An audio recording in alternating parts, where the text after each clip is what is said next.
This is the Besotted Pride of West London podcast, coming to you a couple of days after the narrow 1-0 defeat up at Old Trafford against Manchester United. Still seems a little bit pinch yourself to think we've come away, as I said, just a narrow defeat. But we're still pinching ourselves as well that we didn't really give that game a go, I don't think. And we'll also be looking forward to the visit of Newcastle United, the team that is in the most form in the Premier League this season, well, in the last few weeks at least, and a team that we need to give a little bit of payback after the defeat up at St James's Park earlier in the season. Joining me this afternoon is Lewis Holmes. How are you, Lewis? You all right, mate? Very good, thank you, Dave. I'm enjoying the Easter sunshine, and I'm looking forward to what should be a very good game tomorrow. The midweek disappointment is behind me. This season was all about sort of improving on last season, and we've done a better showing of ourselves against Man United. 4-1 aggregate over the two games. So we put the disappointment of midweek behind us, and we move on to, as I say, a very interesting game tomorrow. Yeah, I'm still recovering from the white knuckle ride of getting up there and back. And I don't know if you heard the post-match pod, but I was still stuck in traffic near Hounslow at 4 o'clock on Wednesday afternoon, looking at all the technology. Mark was driving, and we didn't hang around. Let's put it like that. But we were looking at at Waze, we looked at Google Maps, we looked at Apple Maps, and they're all saying we'll get there in time, but traffic around Birmingham was just awful, and it was just like, are we going to be walking in at half time and just wasting a whole afternoon? But fortunately, we walked in just as the whistle went for the start of the game. It couldn't have been timed any better for us. Hope everyone got back in one piece as well. Looking back at Wednesday, now the dust has settled a bit, do you think that Thomas thought that Man United were better than they actually were? I mean, we were set up to, really kind of contain them if we could and just stay in the game until 30 minutes to go. Do you think we should have gone for it a bit more? I mean, hindsight's a beautiful thing, but probably yes. That sort of stay in the game for the first 20 minutes, half hour has served us well before in the past, and catch them on the break and all that. It's worked before, and it might have, on a different day, it might have worked, but there was just a little bit of sort of deference, a little bit of just kind of wariness. The team just seemed wary in that first half hour, like, don't slip up. And it sort of showed in the kind of, we didn't look quite as confident, and there wasn't as much pomp as there usually is. But I do think, to take nothing away from Man United in their narrow 1-0 win, Ten Hag clearly learned his lessons from the fixture at the G-Tech, and they didn't allow us to play very much in those opening stages. They were on us, and we were pinned back into our box. And so it's one of those, on another day it could have gone the other way, but it wasn't our day. It was unlike Brentford. I thought.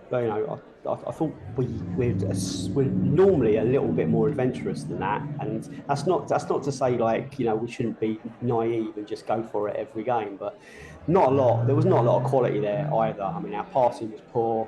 Some of the decision making was average, and there was some really kind of some performances in there as well. But it's you're going to get that. It's a 3-game week, and I guess it is Old Trafford.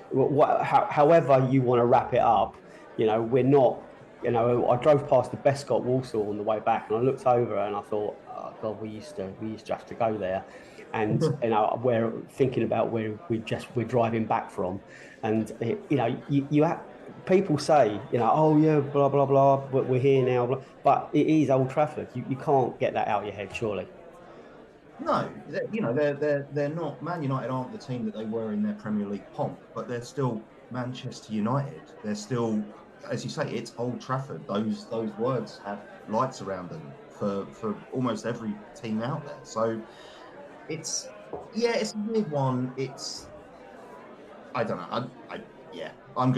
I'm already looking forward rather than looking backwards on that one. I thought we looked a lot better with the substitutions. That triple sub that Thomas made looked a lot better. I thought Schade looked very good, and I'd quite like to see Schade start tomorrow. because he looked very good. Agreed. Yeah, Schade was asking some serious questions of some seriously good players. He knocked the ball round and just kind of, I don't know how he did that. You know, he looked supremely confident, and you know, if only he could have found that finish when he was through on goal with De Gea in front of him. That would have capped off what's been an impressive start to his Brentford career. I think we're expecting some really good things. You know, yeah, obviously there's some hype, but you know, he's representing Germany now as a you know, first team player.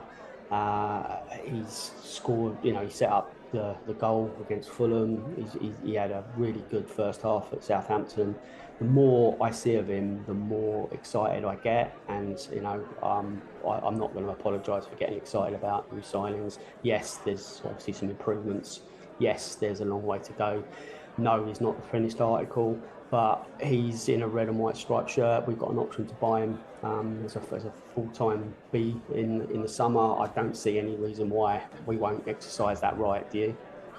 No, absolutely not. No, I don't think I've seen a loan to buy that hasn't become a buy. Like, they always go through. So I'm very excited to see more of him. He's a massive upgrade on Philipp Hoffmann. I love Hoff, but he's a massive upgrade on our last big German striker. And yeah, he's got all that sort of raw potential, and it's just a case of kind of, you know, honing it and getting him into the system, the Brentford system. But I want to see him on Saturday. I think Newcastle are good. That Newcastle are a good team, but their defence can be got at. And Schade running at Dan Burn has got my mouth watering already. Yeah, I agree. Now, let's go back to rainy Old Trafford, Wednesday night, straight after the game. I caught up with a fair few Bees fans, and let's hear what they said after that defeat. Definitely the first half was Man United. It's a good lot of opportunities coming from them, culminating in their goal. But we did need to mix it up in the second half, and the three substitutions all at the same time really did make a difference. I think Josh De Silva, Kevin Schade and Sander Baptiste put in a great shift to really good football and started giving us opportunities, with a really clear chance by Kevin Schade that's going to look quite good on the highlights. I'd like to see that one again, definitely. We made a big improvement with the subs. First half too passive, sat back too much, and midfield arguably a bit too weak.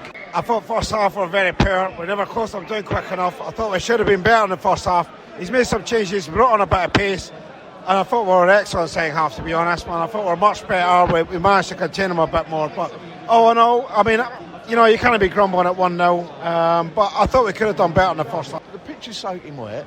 You've got to take a few players out sometimes. It's all like light-hearted. They had two booked for quite big tackles in the first half, and we were like, with a couple on that far corner, with a couple of them pulled out, and you're thinking, you've got to go through them. You know, give them something to think about, and the pace did change it. They looked frightened when the pace came on. So it looked to me like we came here to try and sort of almost conserve energy and try and just basically see out 60 minutes, hopefully still be at 0-0, and then maybe try and, because the first half we didn't show any sort of attacking intent. I don't know, maybe that was the plan. I mean, every now and then we got the ball, things didn't fall for us at all in the first half.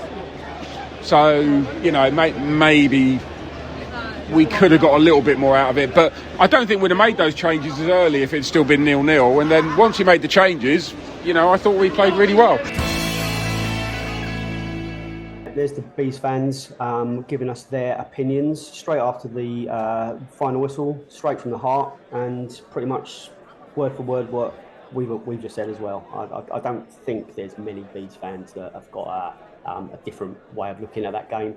Yeah, it was important that we didn't expose ourselves early and get blown away, as it were.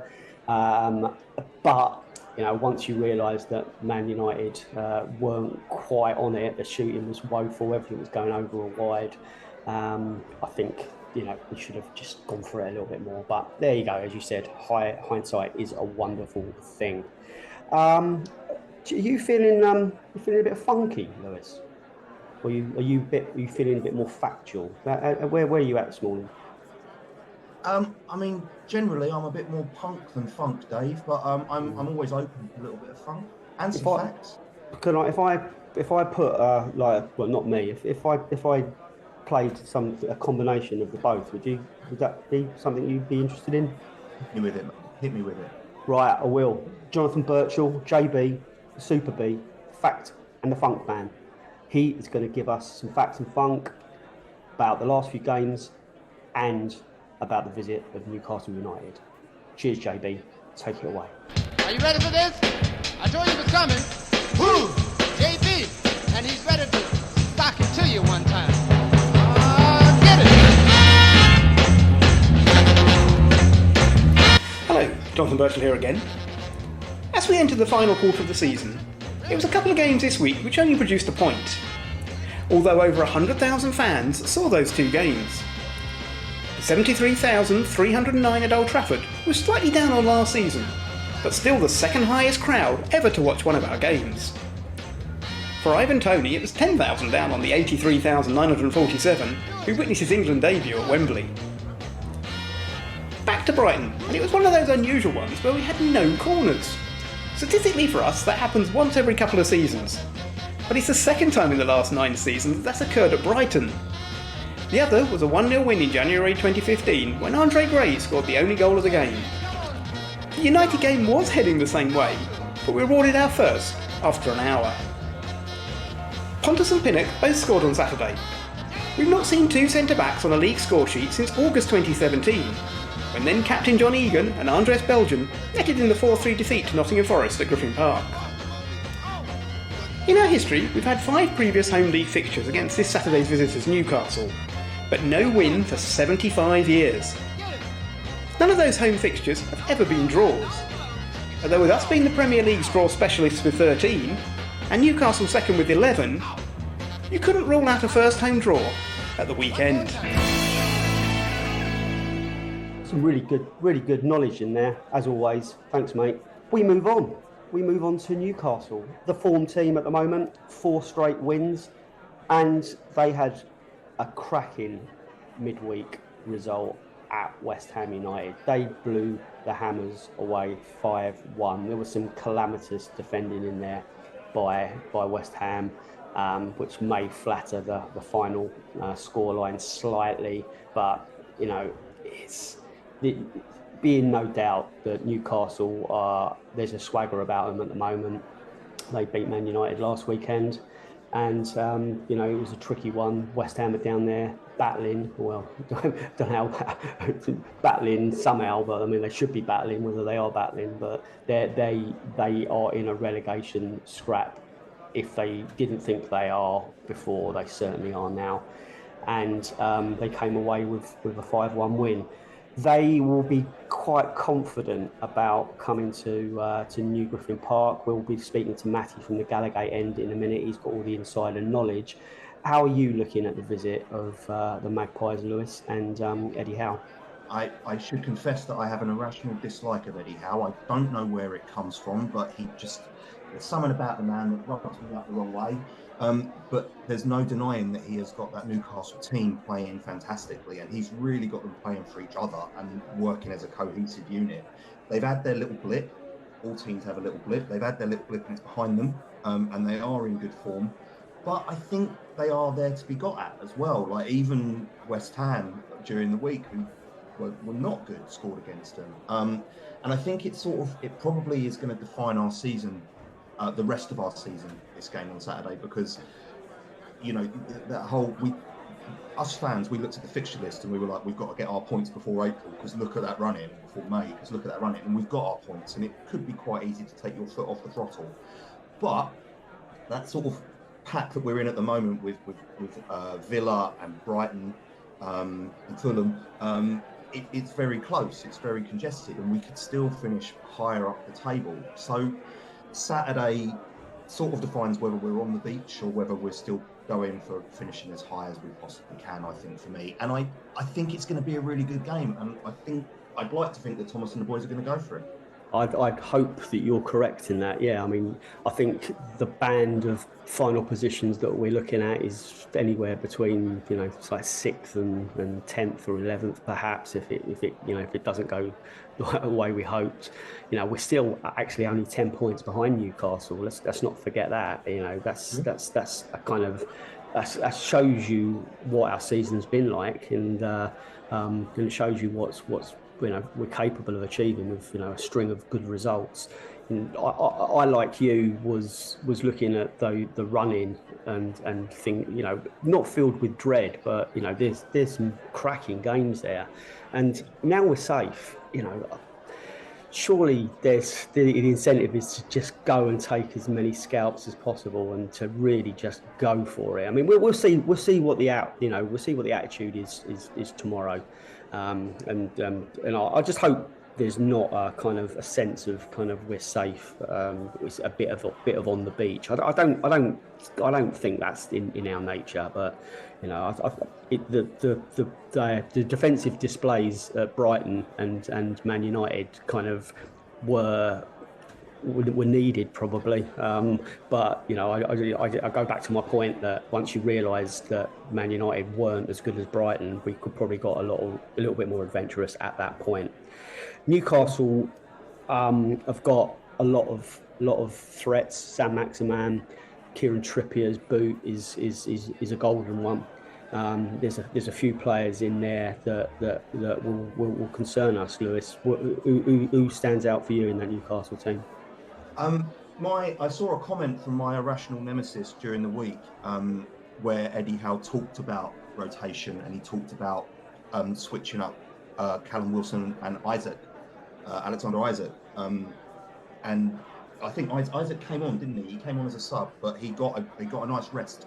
So I fear for that on Saturday. And Trippier, like you say, I mean, Trippier has been amazing for my fantasy football team, but I will gladly bin those points off if he has a stinker on Saturday.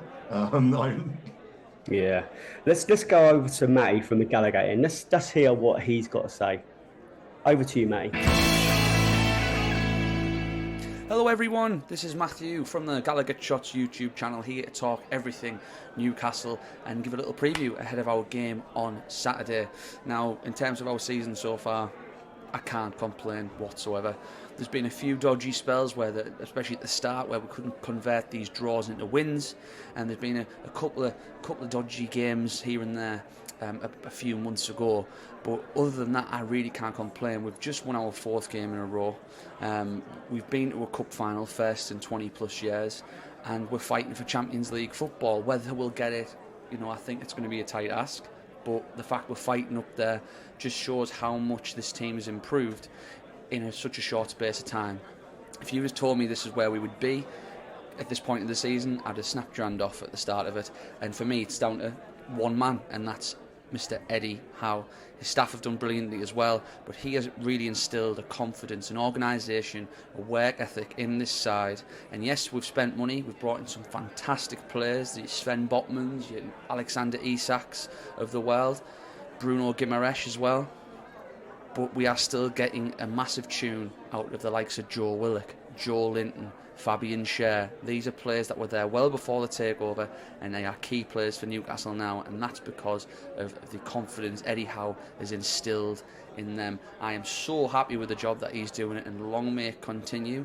And if we get European football this season, whether that be Champions League, Conference League, Europa League, I'll take any of it, and it's how we manage that next season if we get it with the squad that we have. Because so far, I mean, this squad, it's got some great players, but we're a few injuries away from having a very weak bench.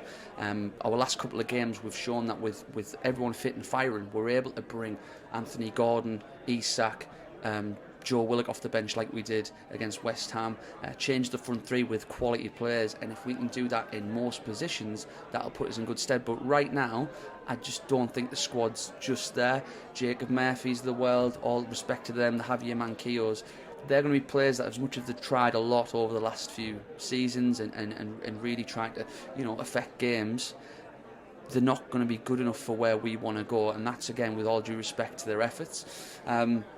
So, I mean, our team now, you look at the quality that's peppered around it. I said Sven Botman, he's been a stalwart at the centre-half position, but again, he's found a great partner in Fabian Schär, who's been there at Newcastle for a good 6-7 years now.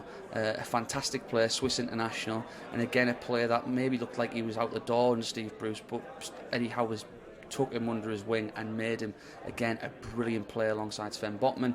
But I think when you're looking out for players for Newcastle, number one is Bruno Guimaraes. Bruno Guimaraes is probably the best player I've seen at Newcastle in a good few years. His control of the ball in midfield, he's a little bit of a goal threat going forward, although he wasn't at his previous club.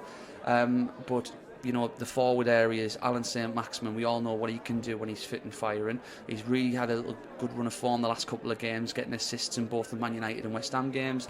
And it's good that we've got options at centre forward now. Callum Wilson, I think we'll all be aware of the threat he possesses, but Alexander Isak's finally getting a run of games after the injury he got that kept him out for a good couple of months, and he looks like he can be lethal. He's quick, he's strong, he's tall, he's awkward, he can finish from outside the box, he can finish from inside the box, and he's good in the air.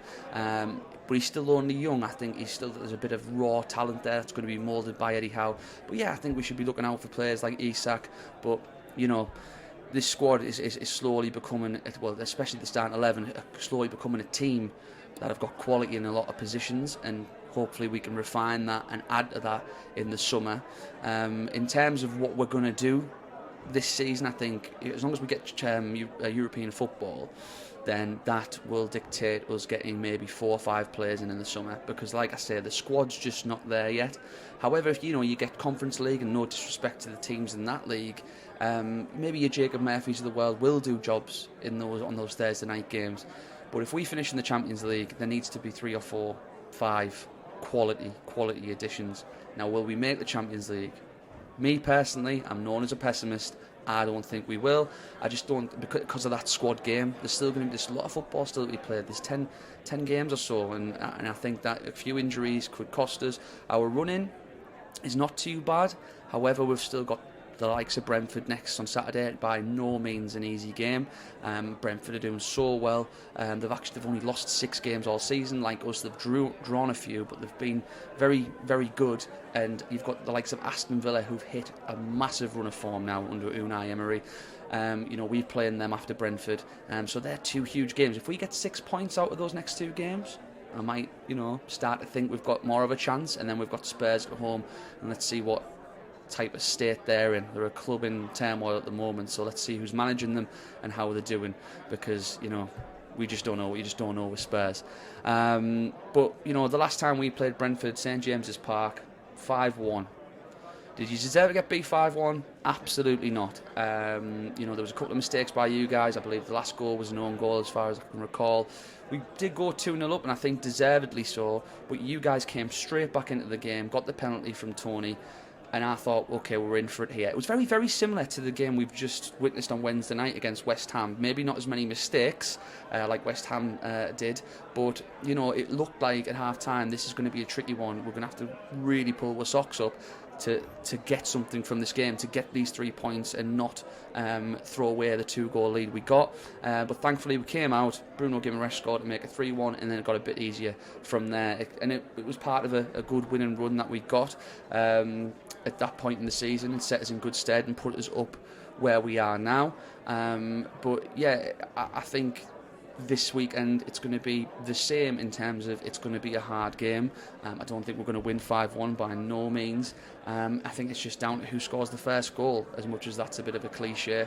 If we can score the first goal, I'm confident that we can get a result. But again, at your guys' stadium, it generates a great atmosphere, and you've got players there who are a worry for any side. Now, it's easy for me as a Newcastle fan to talk about Ivan Toney. As a football fan, it's easy to talk about Ivan Toney. I appreciate he's got a cloud hanging over his head right now on whether this punishment's going to come through, how long it's going to be, how extensive it's going to be. But right now he's still played, and if he plays on Saturday, he is a massive, massive threat. A big physical presence, quick, strong, great finisher, alive in the box, just a real handful of a player, and a player I'd love to see play for Newcastle, to be honest. However, you're more than just Ivan Toney, and if I was to really pick one player that I think's got a really good threat, and I know again it's not exactly the most unique of choices, but Brian Mbeumo, really good players, formulated a good partnership with Ivan Toney or whoever else he plays with, or wherever he's played in that sort of front three. Great player, always busy, always a threat. So I think it'll all be about how quiet we can keep your forward players. We have got the best defence in the league, only conceding 20 goals so far this season.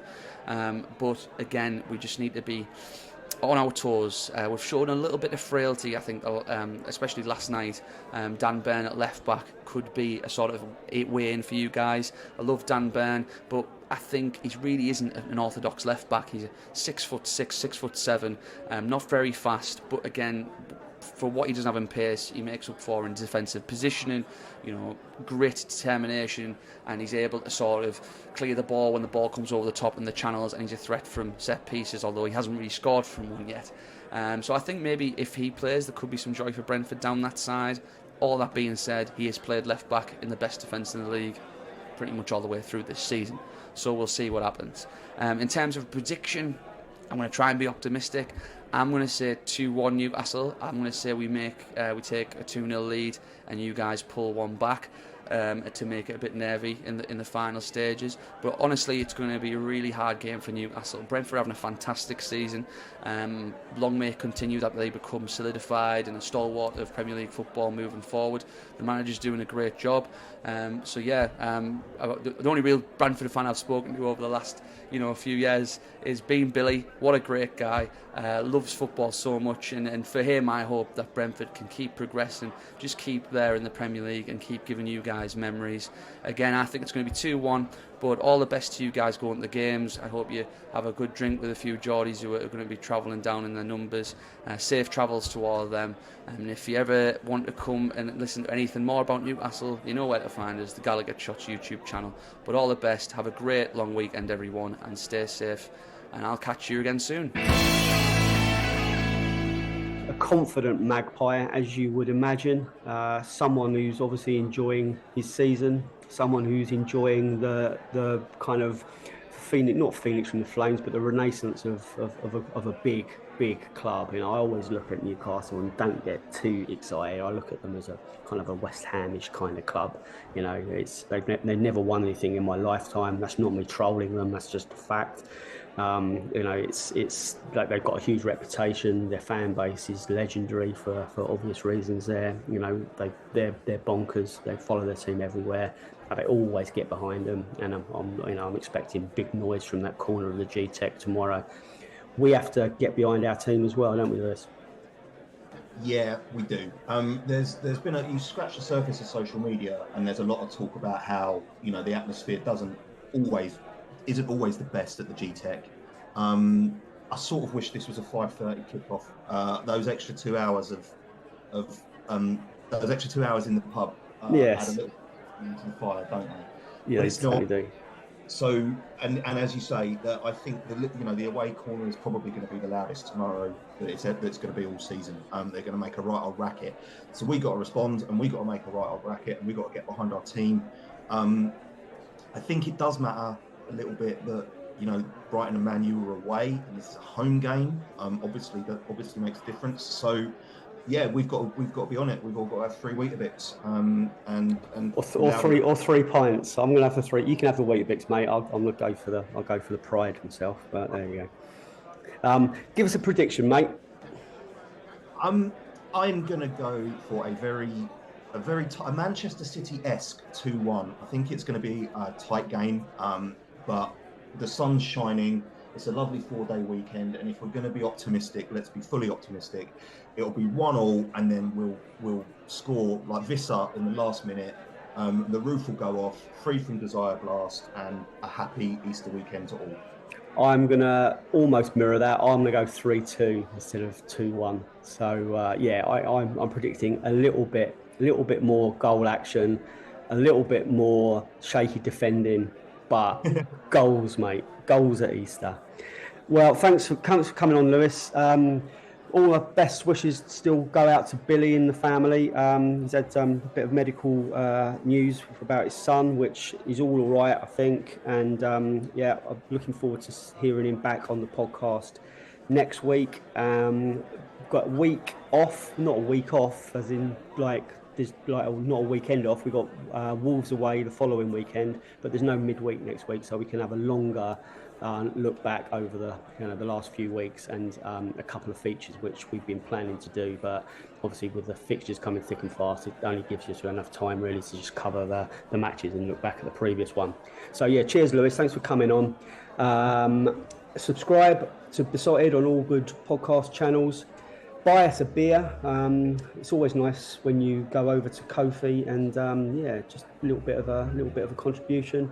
It does pay for a couple of beers on a match day, which they always taste more delicious than when we are paying for them ourselves. So yeah, thanks to everyone who supports us. Get behind the team tomorrow. Cheer Brentford on to a famous win. We haven't beaten Newcastle for 70 odd years.